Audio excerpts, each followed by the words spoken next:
थोड़ा टफ दिन मार्केट के लिए। और आज एक इंटरेस्टिंग चीज़ हुई श्रेया कि मतलब गिरावट के ना अलग अलग कारण हैं।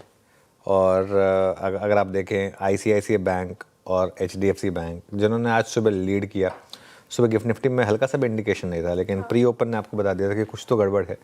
और उसके बाद वो एनएससी का सर्कुलर जो पढ़ा हमने, जिसकी वजह से पता चला कि ये आईसीआईसीआई बैंक और एचडीएफसी बैंक क्यों गिरे, तो वो एक टेक्निकल कारण है क्योंकि इन दोनों का वेट कम होगा। अब ऑब्वियसली वेट कम होगा तो उसका एक इम्पैक्ट आपको देखने को मिलेगा इस वजह से। लेकिन मुझे लग रहा है एक और जो चीज़ आज मार्केट के लिए उसके फेवर में नहीं रही वो थी रिलायंस। तो आज मार्केट के 3 सबसे बड़े स्टॉक्स तीनों प्रेशर में थे, एचडीएफसी बैंक, आईसीआईसीआई बैंक और रिलायंस। तो जब दिग्गज इस तरीके का प्रेशर डालते हैं तो मिड कैप स्मॉल कैप इनका भी चलना थोड़ा सा मुश्किल हो जाता है। तो उस वजह से मिड कैप और स्मॉल कैप यहाँ पर भी आज आपको थोड़ी सी गिरावट देखने को मिल रही है।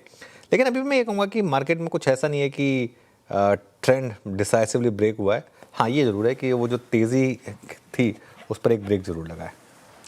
बिल्कुल, तेजी पर ब्रेक तो लगा है क्योंकि जिस तरीके से मार्केट में आज बिकवाली हावी होती हुई नजर आई, पीएसयू बैंक इंडेक्स को छोड़ दे तो सभी सेक्टर्स में बिकवाली हावी होती हुई। फार्मा बस फ्लैट आपको नजर आएगा। और जिस तरीके से ब्रेथ आज खराब है मार्केट की, ये कहीं ना कहीं थोड़ा चिंताजनक लग रहा है फिलहाल। लेकिन सवाल ये कि परसों तक सब कुछ अच्छा चल रहा था, अभी आपने कहा ट्रेंड नहीं बदला है, लेकिन जो जिस तरीके से गिरे हैं आज, उसके पीछे के बड़े कारण क्या देख रहे हैं आप? देखिए पहली बात तो मैं आज के रणनीति पर आ जाता हूँ, उसके बाद उस पर आ जाएंगे हम।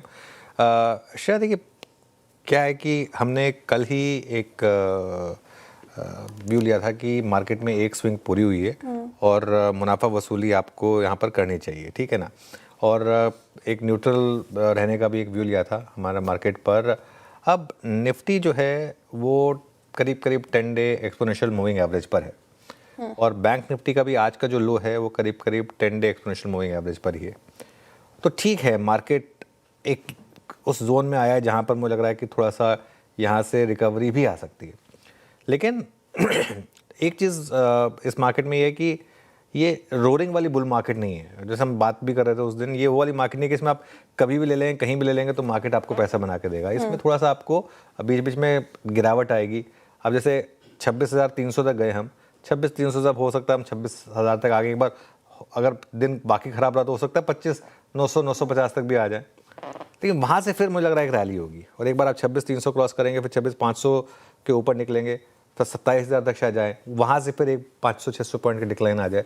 तो ये मार्केट थोड़ा सा स्टेयर केस में उस तरीके से चलेगा। जब तक 25,900 950 के ऊपर हैं तब तक ट्रेंड जो है वो बरकरारी रहेगा। अब इस गिरावट में पोजिशनल एंट्री के बारे में आप सोचें। आप ये एक इम्पॉर्टेंट चीज़ रहेगी यहाँ पर। निफ्टी की जहाँ तक बात है, निफ्टी में आपके लिए सपोर्ट रहेगा करीब करीब 25,950 से लेके 26,050 का, और उसके बाद रेजिस्टेंस रहेगी करीब करीब 26,100 से 26,150 पर। बैंक निफ्टी की जहाँ तक बात है, बैंक निफ्टी पर 59,200 से लेके 59,400 ये आपके लिए सपोर्ट रहेगा और रेजिस्टेंस रहेगा 59,600 से 59,800 पर। अब जो आपका सवाल है उस पर आता हूँ मैं कि कल तक तो सब कुछ ठीक, परसों तक सब कुछ ठीक था, एकदम से अचानक ऐसा क्या हो गया। मार्केट में सब कुछ एकदम से ही होता है ऐसा। ये ज़रूरी नहीं है कि एक ट्रेंड जो चल रहा है उसको मार्केट रोज़ कंटिन्यू करेगा। तो अचानक से कई बार रीज़न आ जाते हैं। जैसे आज किसी को नहीं पता था कि एचडीएफसी बैंक और आईसीआईसीआई बैंक का इस तरीके का वेटेज वाला फैक्टर आ जाएगा। किसी को नहीं पता था कि रिलायंस इस तरीके से एकदम से वीक हो जाएगा। अच्छा, कल तक तो अगर आप देखें कल एफआई की भी सेलिंग बहुत ज़्यादा नहीं थी, लेकिन आज थोड़ा सा स्क्रीन देखकर लग रहा है कि शायद एफआई की सेलिंग भी थोड़ी सी बड़ी हो और एकदम से सेंटीमेंट थोड़ा सा चेंज हुआ। आज निफ्टी की वीकली एक्सपायरी भी है। अच्छा, पिछले कई दिनों से मैंने देखा है कि वीकली एक्सपायरी के दिन हम थोड़े से वोलेटाइल रह रहे हैं और वेडनेसडे को ट्रेंड डे आ रहा। हो सकता है कल आपके लिए एक ट्रेंड डे आ जाए वापस मार्केट में। तो ठीक है, this is all part and parcel of the game. Okay, अब थोड़ा तो मेंशन किया आपने आईसीआईसीआई बैंक और एचडीएफसी बैंक के गिरने की वजह, तो एक वही कारण है जो वेटेज में फेरबदल देखने को मिला, इसलिए इतनी बुरी तरीके से आज टूटे हैं कि 1% नीचे। नहीं, रीज़न तो वही है कि इसी वजह से टूटे हैं। लेकिन आई थिंक इस समय सवाल इसमें ये होना चाहिए कि इसमें करना क्या है, वो ज़्यादा इंपॉर्टेंट है। आई थिंक क्यों टूटे हैं ये तो क्लियर है, लेकिन मेरा ये मानना है कि देखिए क्या होता है जब इंडेक्स में वेट कम होता है तो ऑब्वियसली जो फंड्स इंडेक्स को ट्रैक करते हैं उनको अपने वेटेज घटाने पड़ते हैं, तो उसकी वजह से थोड़ा सा उस हिसाब से सेलिंग आती है। लेकिन मेरा ये कहना होगा यहाँ पर कि अगर आपने ICICI बैंक, HDFC बैंक, इनकी रैली मिस की है और ये प्योरली सिर्फ टेक्निकल कारण की वजह से अगर गिरावट आ रही है, अब इसका मतलब ये तो नहीं है कि अगर इनका वेट कम होगा तो इनकी अर्निंग्स कम हो जाएंगी या इनकी वैल्यूएशन पर इम्पैक्ट पड़ जाएगा। ये सिर्फ एक टेक्निकल रीज़न है जिसकी वजह से आज स्टॉक गिरे हैं। तो जब भी अच्छे स्टॉक ऐसे कारणों से गिरे ना श्रेया, उसमें नॉर्मली आपको बाइंग के मौके ढूंढने चाहिए।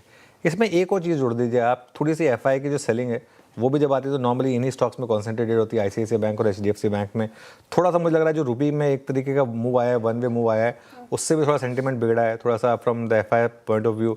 और अगर आप 90 तक गए तो थोड़ा सा उसका एक ओवरऑल मार्केट पे भी सेंटीमेंट पे इम्पैक्ट आएगा, तो इस वजह से भी ये स्टॉक्स गिरे हैं। लेकिन मेरा ये मानना है कि ये स्टॉक्स जो है ना, इनमें इस रीज़न से, प्योरली अगर इस रीज़न से गिरावट आई है तो ये आपके लिए एक्चुअली एक बाइंग अपॉर्चुनिटी होनी चाहिए।